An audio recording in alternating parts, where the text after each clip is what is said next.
Si quieres alcanzar el equilibrio entre tus finanzas, tus relaciones y tu bienestar, has llegado al lugar indicado.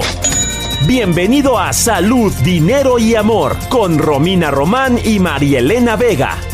La mejor forma de invertir tu tiempo. Lleno de aprendizajes, de momentos buenos que han sido los más y de otros no tanto, pero siempre el balance será más que positivo. Pero antes que cualquier cosa, saludo como siempre a mi querida compañera Marielena Vega, quien por cierto es la autora intelectual de esta gran aventura que ha sido Salud, Dinero y Amor. Muy buenas noches, amiga, qué gusto saludarte. Gracias, Romina, muchas felicidades, un gran equipo que hemos formado, es cierto. Bien dicen que si siempre nos caemos bien, a veces no tanto, pero la verdad es que sí, si nos caemos bien, hay un cariño, hay un amor por hacer este programa, por supuesto en la amistad, y eso se refleja, y aquí le estaremos dando y seguiremos dando la información que influye en nuestro bienestar, salud y en nuestra economía. Romina Román, amiga, te regreso los micrófonos. Gracias, María Elena. Son bien poquitas las veces en que no nos hemos caído tan bien. Sin embargo, el cariño, la amistad y el amor por lo que hacemos es lo que ha prevalecido. Y hoy vamos a tener un programazo, así es que platícanos con quién vamos a iniciar. Así es, Romina.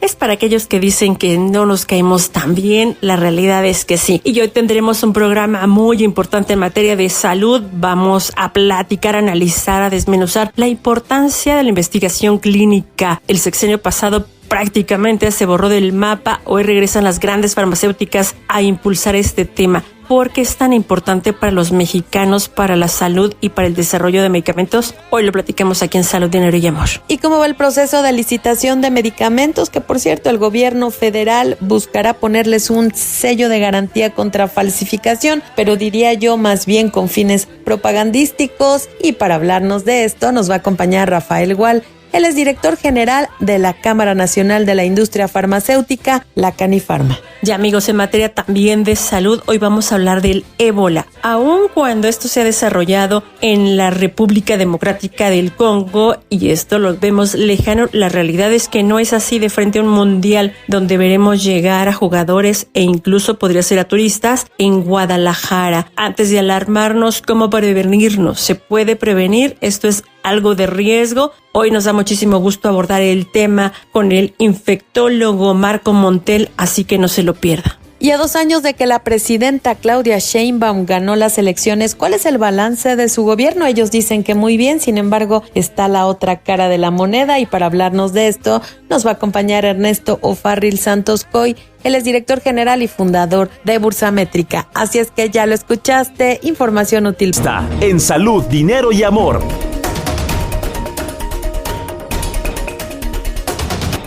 Ya amigos, seguimos aquí en Salud, Dinero y Amor. Uno de los temas por demás importantes es el tema de salud. ¿Qué ha pasado con la investigación clínica en México y que el sexenio pasado pues prácticamente quedó anulada? Vuelven a reactivarse y voltear las principales firmas farmacéuticas en este tema. De ahí que nos da muchísimo gusto saludar esta noche a Mariet Pérez. Ella es directora médica de Roche Pharma en México. Muy buenas noches, Mariet. Qué gusto saludarte.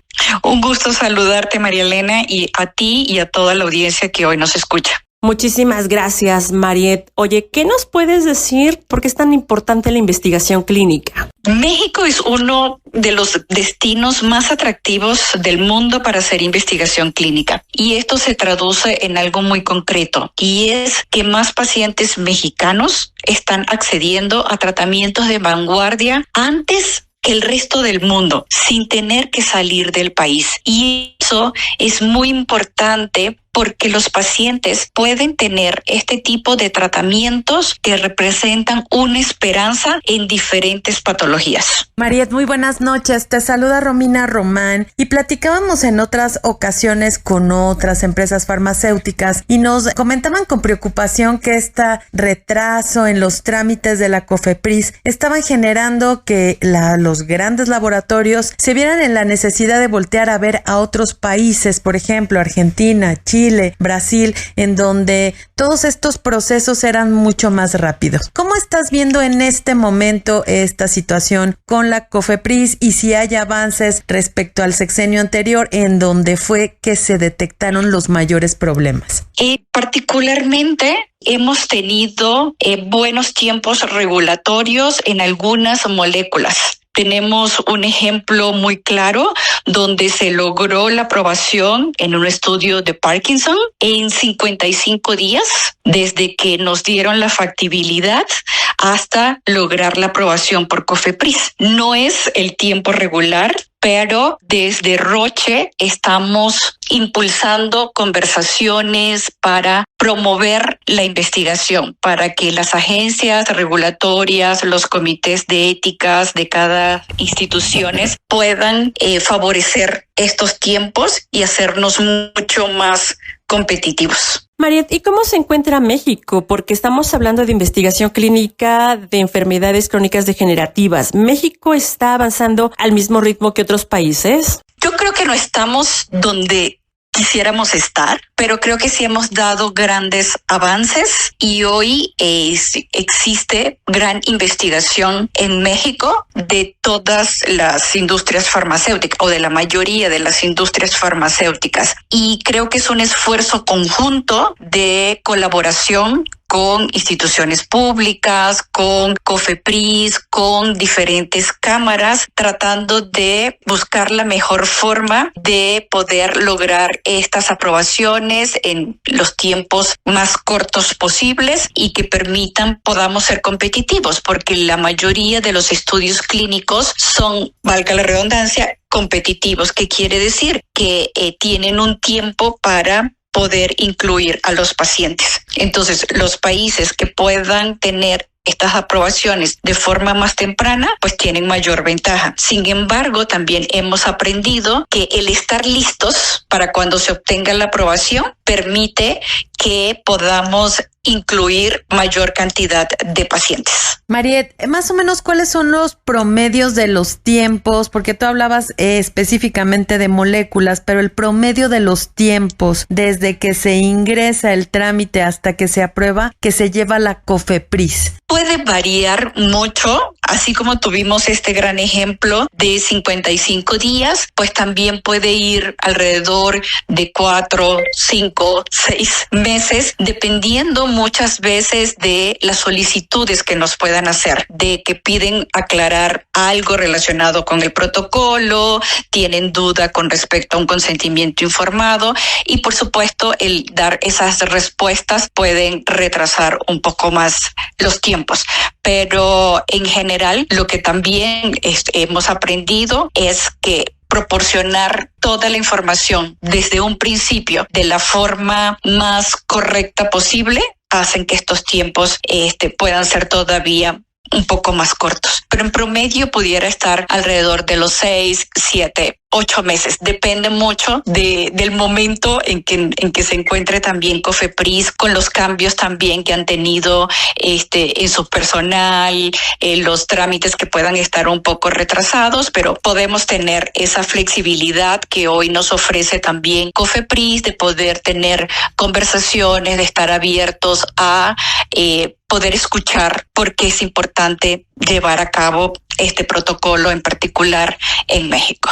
¿Qué tanto se podría avanzar en materia de investigación clínica? Es decir, ¿se podría duplicar la investigación que hoy se realiza como gremio en pro de la salud? Definitivamente sí. Hoy, por ejemplo, llevamos alrededor de más de 1,000 pacientes incluidos en estudios clínicos en lo que va de año. Esperamos tener una inversión de alrededor de los 1,200 millones de pesos, pero nuestra proyección en particular es que si estas condiciones regulatorias son favorables, nos somos más competitivos, pudiésemos para el 2030 hablar de alrededor de 4,400 millones de pesos en inversión. Y esto no solo lo vemos como inversión en dinero. Lo vemos como desarrollo económico, como desarrollo científico, como México, pues se puede convertir en un hub de investigación mundial. Ganan los pacientes, ganan las instituciones, ganan los investigadores y por supuesto ganamos como país en todo lo que es la parte de economía, lo que es la parte de también posicionarnos por tener médicos científicos de alto nivel, al igual que instituciones de muy alto nivel. Entonces, en este momento, ¿de cuánto es la inversión? Y dices que si se agilizan estos procesos, digamos, ante la COFEPRIS, podría aumentar a poco más de 4,000 millones. ¿De cuánto a cuánto pasaría, si me lo puedes recordar? Y los principales focos de investigación, ¿en dónde se están dando? ¿En qué enfermedades? Perfecto.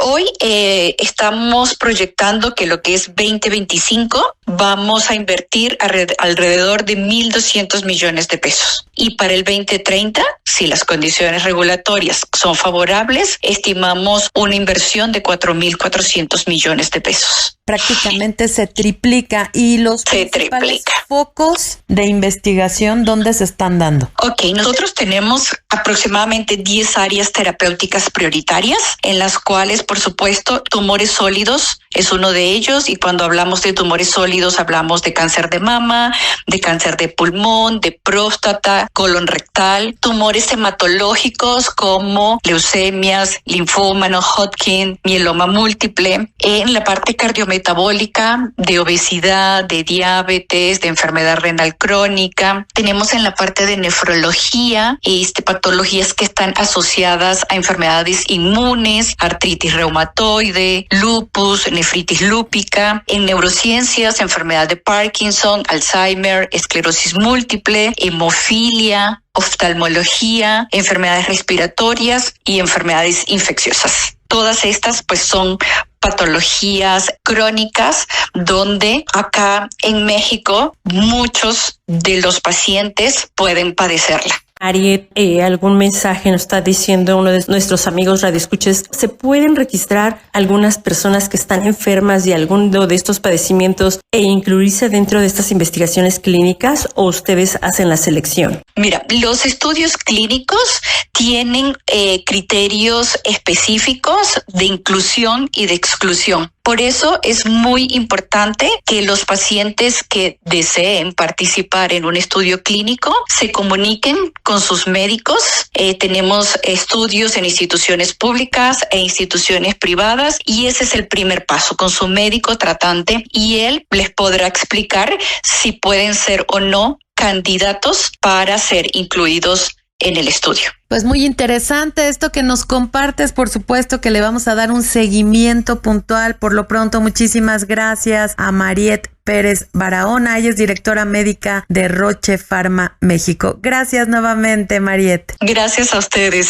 Al contrario, y quédense con nosotras aquí en el Heraldo Radio, que vamos con más información. Ellas te recomiendan. Y siguiendo con el tema de salud, ¿cómo van los procesos de licitación de medicamentos? ¿Cómo están los niveles de abasto o de desabasto? Y el gobierno federal ya sacó la ocurrencia de que le quiere poner sellos de seguridad a los fármacos, obviamente con el logotipo o algo que los identifique con el partido en el poder, con Morena. Sin duda tiene un trasfondo propagandístico. Y para platicarnos de todo esto, ya nos acompaña Rafael Gual. Él es director general de la Cámara Nacional de la Industria Farmacéutica, la Canifarma.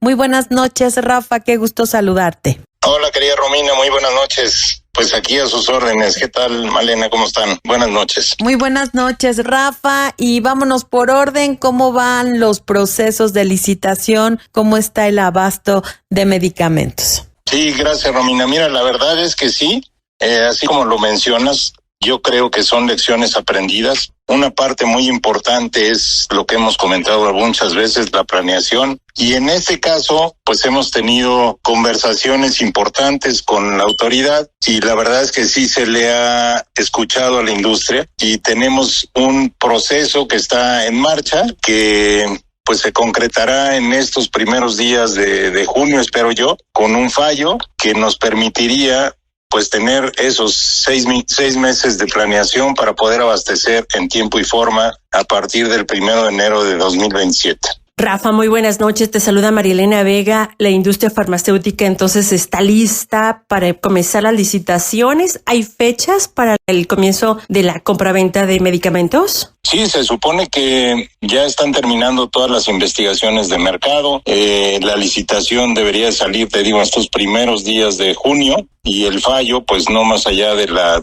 segunda, tercera semana de junio, y eso te permitiría, pues obviamente, hacer la planeación suficiente y adecuada para la materia prima que requieres, para todos los principios activos que tienes que importar, en fin, y poder tener la producción lista a partir del 1 de enero. Nosotros siempre habíamos manejado 4 meses de anticipación para poder tener esto en tiempo y forma. Creo que esto, pues les digo, es una muy buena noticia para poder, pues, tener la suficiencia en el momento, ¿no? Hay todavía asuntos que resolver, ¿no? Nos están pidiendo, por ejemplo, poner un sello en los medicamentos, lo cual es complicado en muchos casos porque no existe el espacio físico para poder ponerlo. Entonces, vamos, lo que se pretende con ello es evitar el que haya falsificación o el que haya, pues, desvío de los productos al mercado privado cuando son de gobierno, en fin. Pero hay métodos mucho más efectivos, en fin. Hay mesas de conversación, esperemos que lleguemos a un buen término en este caso. Rafa, ¿qué tendría que decir ese sello? ¿Esto no les implica mucho costo a las farmacéuticas? Y la distribución, ¿cómo está este tema de la distribución? Porque está la licitación, pero también hay temas con el reparto de los medicamentos. Sí, así es, mi querida Romina. Yo te diría que sí, implica muchos costos, implica un doble proceso, y esto pues obviamente también es cuestión de analizarse, ¿no? A final de cuentas, pues ese costo se tendría que absorber también por parte del gobierno. En fin, habría que ver cómo lo manejamos. Por eso es importante estas mesas de negociación donde podamos explayarnos en cuáles son los mejores, yo diría, buscar una solución donde realmente se logre lo que el gobierno pretende. Eso por un lado. Y sí, la distribución es un aspecto importantísimo, como lo hemos visto durante mucho tiempo, y yo te diría que pues en estos momentos está señalándose a Birmex como el encargado de ello, ¿no? No sé dónde entregaríamos nosotros, todavía está por definirse en las bases de licitación para ya tenerla, y a final de cuentas pues iba a ser una parte importantísima para tener el abasto, no nada más en la fabricación, también la distribución. Oye, Rafa, entonces está regresando prácticamente a la compraventa de medicamentos consolidada como se tenía, y para este año no hay compra de medicamentos directa porque cada vez las instituciones públicas se quedan más escasas de medicamentos, utensilios y de todo. Pues mira, eso todavía son resabios de lo que pasó en la cancelación o en la anulación de la licitación en marzo de 2025, que era para 2025-2026. Esto ha dado lugar a cerca de 450 procesos diferentes entre adjudicaciones directas, licitaciones pequeñas, invitación restringida a 3 proveedores, en fin, muchas cosas, y compras locales, ¿no? A final de cuentas. Entonces esto pues sí es parte o consecuencia de lo que pasó en marzo de 2025. Efectivamente hay compras, hay mucho que ya se ha comprado. Esperemos que pues mejoren en lo que resta del año. Rafa, no me ha quedado claro qué es exactamente lo que tiene que decir el sello, cómo va a ser este sello que se va a incluir, a partir de cuándo en los medicamentos. Digo, para las personas que nos están escuchando, que a partir de esta fecha ya empiecen a buscar medicamentos con este sello, y qué tan fácil será falsificarlo, porque los delincuentes falsifican absolutamente todo. Sí, totalmente. Todavía no es un hecho, esperemos que no lo sea. El sello de esta mujer con la bandera, ya sabes, ¿no? Que pone el gobierno en todas sus cosas, en toda su papelería. La mujer con la bandera donde no se ve el escudo nacional, y hay una serie de leyendas además de eso que se tendrían que incorporar. Esto es, digamos, lo que se pretendió por parte del gobierno. En su momento tendría que ser una obligatoriedad para presentar la oferta del que tú te comprometieras a ello. Al final logramos que tuviéramos estas mesas de negociación para buscar pues la solución más adecuada para todos, y todavía está en veremos si se va a incluir o no. Ya lo sabremos un poco más adelante. Ojalá que no, y eso lo digo a título personal, Marielena Vega, porque también hay medicamentos que se surten a la iniciativa privada y pues esto parecería más campaña que otra cosa. Rafa, pero mi pregunta es, ¿qué pasa con el tema también de distribución? ¿Solamente será Birmex? ¿Ustedes estarán distribuyendo algo? Y digo ustedes como farmacéuticas, ¿o esto todavía no queda claro? No, pues hasta ahora lo que salió en el último decreto es que Birmex se encargaría de toda la operación, incluyendo la distribución. Me imagino que tendrán algunos lugares donde podríamos entregar y ellos hacer ya la distribución final del producto, ¿no? Esto lo definirán las bases de la licitación y entonces ahí sabremos en dónde y cuál es el compromiso de la industria en esta parte. Definitivamente la última milla, como se dice, o sea, la distribución fina de los productos a los hospitales, a los centros de salud y demás, pues quedará en manos de Birmex o de la empresa de distribución que ellos contraten, me imagino. Rafa, el tema del abasto y de la falsificación, ¿cómo está? Porque finalmente, Rafa, ya estamos en el 6º mes del año, ya estamos a la mitad. Tenemos medicamentos los mexicanos y los falsos, los que son apócrifos, que se venden ya hasta en los tianguis. ¿De cuánto estamos hablando? Sí, a ver, el tema de falsificación pues es un tema mundial, no nada más privativo de México. Yo te diría, ciertamente en los últimos años se ha incrementado este fenómeno, este ilícito en México, también como consecuencia del desabasto que vivimos en los últimos 6 años, ¿no? 7 años. Yo espero que pues estas medidas resulten adecuadas. Estas medidas estoy refiriéndome a una buena planeación y demás para que haya un mejor abasto en 2027 y esto por sí solo desincentivará que se tenga que acudir a estos mercados ilegales. A final de cuentas es un problema de falta de poder adquisitivo y si voy a comprar algún medicamento y ahí me sale más barato, aunque no sé si sea bueno, malo, regular, lo compro, ¿no? A final de cuentas sí es un fenómeno complicado. Lo estamos viendo por otro lado, eso, tenemos una campaña de Véalo Seguro por parte de la Cámara para concientizar precisamente a la gente de los riesgos que implica comprar medicamentos en tianguis por su mal manejo, porque pueden ser falsificados o porque pueden ser robados y mal manejados. En fin, yo creo que es muy peligroso para la gente el comprar este tipo de medicamentos. Muchas veces ni medicamentos son y bueno, o son caducados y les cambian la fecha. En fin, hay muchas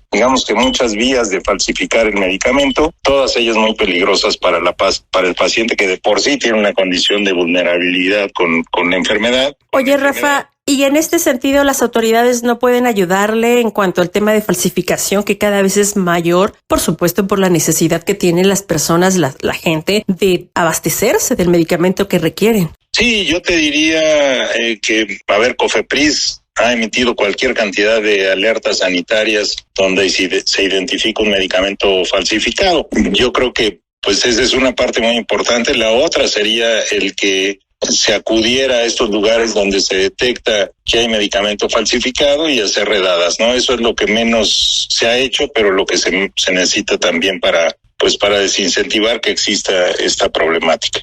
Pues vaya tema en materia de salud, mucho por resolver, mucho por atender, ojalá comenzando por las licitaciones para medicamentos del 2027-28 salgan en tiempo, en forma y por supuesto en pro de un país y no de algunos cuantos. Muchísimas gracias, como siempre, Rafael Gual, director. Al contrario, mi querida Malena. Muchas gracias, ahí está la voz del director general de la Canefarma. Gracias, nosotros seguimos aquí por el Heraldo Radio, Romina Román, Marielena Vega.